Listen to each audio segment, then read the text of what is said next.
NASA's plan is to build a base on the moon before sending humans to Mars so that the process of reaching Mars becomes shorter. SpaceX founder Elon Musk wants to name the race to Mars as his own. In addition, European and Russian space agencies also talk about sending humans to Mars. But how will humans live there after landing in the harsh atmosphere of Mars? Because unlike the Earth, oxygen is not the biggest need of life on Mars. What is NASA's way of producing oxygen on Mars?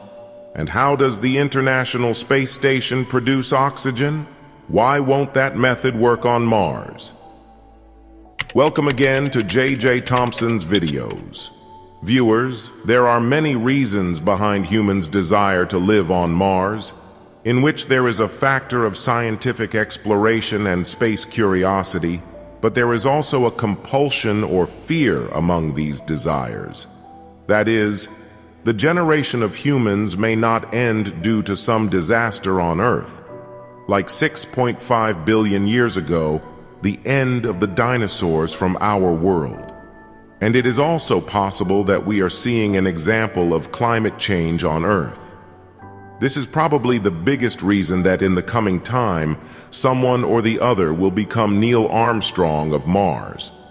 On the one hand, Elon Musk first intended to colonize Mars in 2026, but now a prediction of 2029 has been made on his part. You've slightly put back the expected date to put the first human on Mars till 2029, I want to say. Yeah, I mean, let's see. I mean, we have built a production system for Starship, so we're making a lot of ships and boosters. NASA has also intended to land humans on Mars by 2030, but the question is not who will go to Mars first. The question is how humans will be able to live after going to Mars.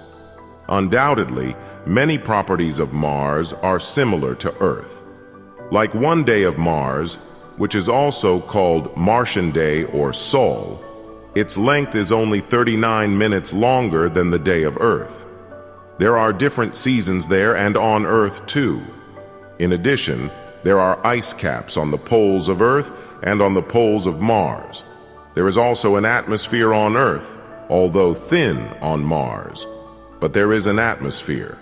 But one thing that is not enough for humans to live on Mars is oxygen. So how will this oxygen gas be made on Mars, that too not for one or two people, but to keep an entire colony of Mars inhabited? When it comes to keeping humans alive in an extreme situation, the first thought comes to mind is ISS, i.e., International Space Station.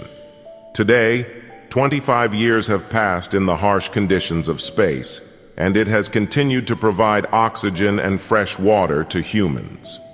4 to 5 astronauts are present at the International Space Station at all times, whose daily water requirement is at least 45 liters, i.e., 1,350 liters per month and 16,200 liters per year. In addition to this, 1,000 kg oxygen gas is used annually on ISS. How is so much water and oxygen made in space 400 kilometers away from Earth? 2 systems are installed in ISS for this work. One is Water Reclamation System WRS, and the other is Oxygen Generation System, i.e. OGS.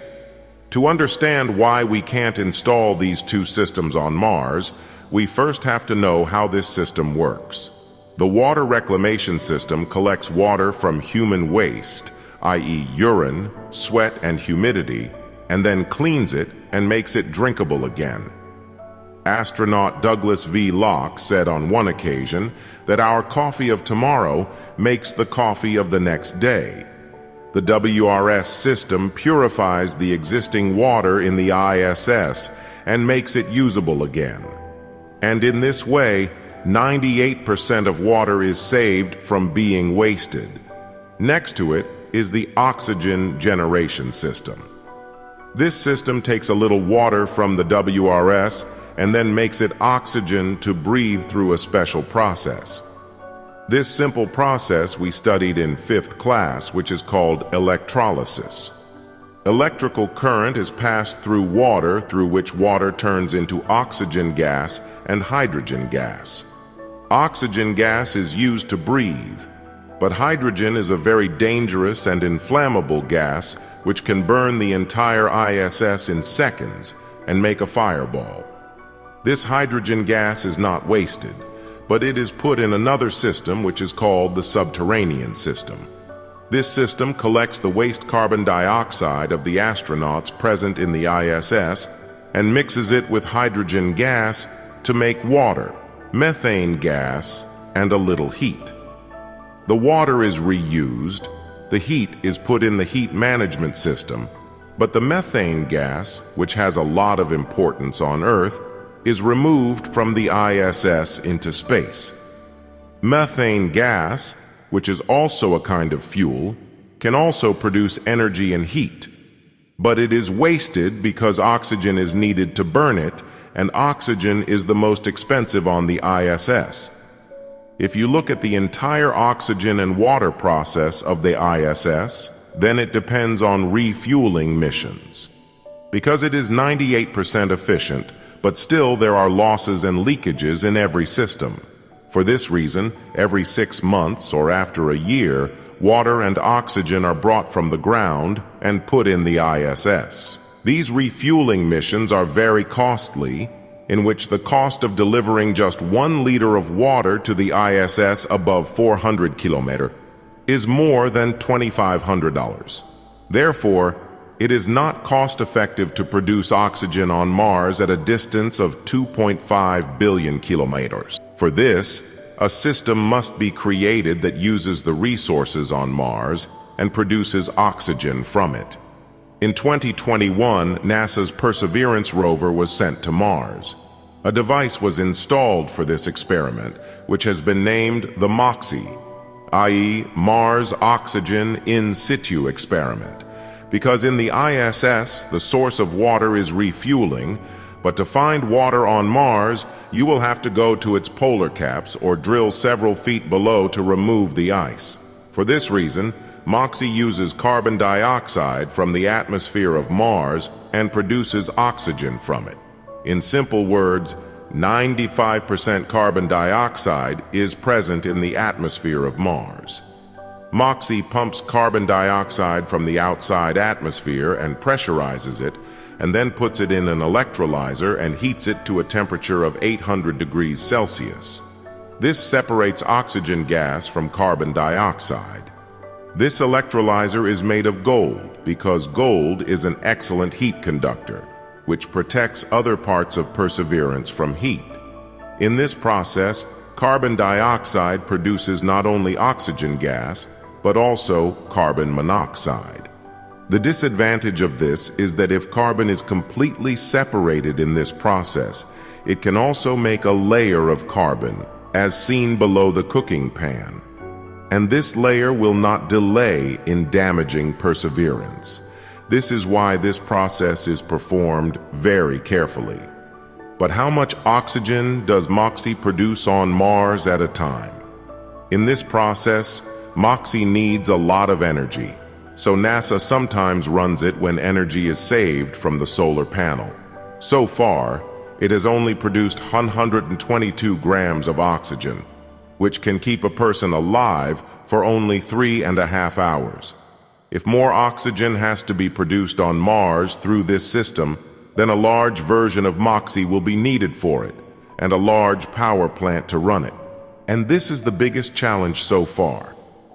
Now, the thing to understand here is that MOXIE first compresses carbon dioxide with the help of a compressor, then heats it to 800 degrees Celsius. A lot of energy is required for both these processes. For the solution to this problem, scientists are working on a future technology in which carbon dioxide molecules can be broken at a low temperature.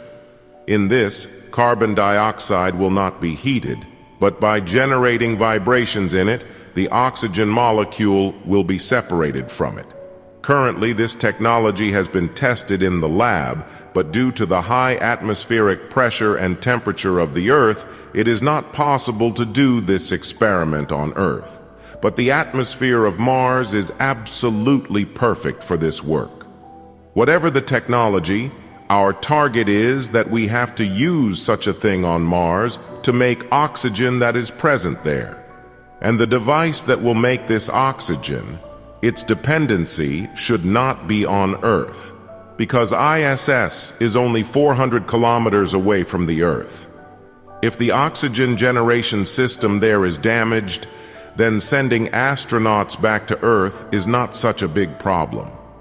They can wear their emergency suits and wait for refueling for a few hours, and can also go back to Earth. But if there is a problem with the oxygen generation machine after colonization on Mars, then there will be no option for refueling, and it will not be so easy to go back to Earth. I hope you will like and share this video of the InfoCAP. See you in the next great video.